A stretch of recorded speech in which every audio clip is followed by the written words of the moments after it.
before you mentioned cooling as a service, before we come to that,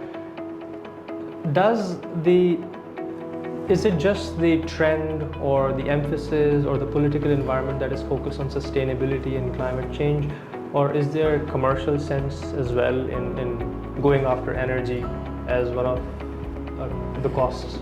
Well, certainly it's a bit of everything. So for sure there's commercial savings. So if you can produce less energy, there's less wear on your equipment and machinery. You're not spending as much money because energy is expensive to produce, whether regardless of what form the energy takes, it can be very expensive.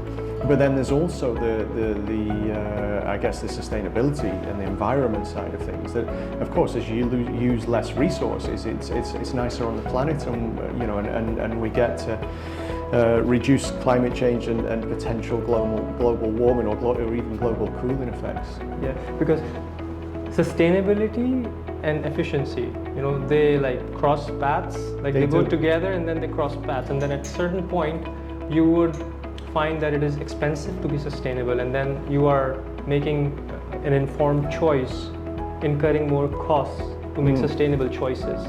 Yeah, sometimes you've got to force those changes. So people don't like change generally.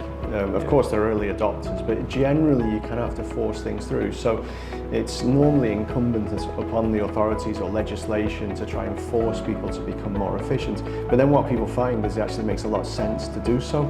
If you're used to just using a huge amount of energy and that energy isn't very expensive and you're comfortable, then why would you change?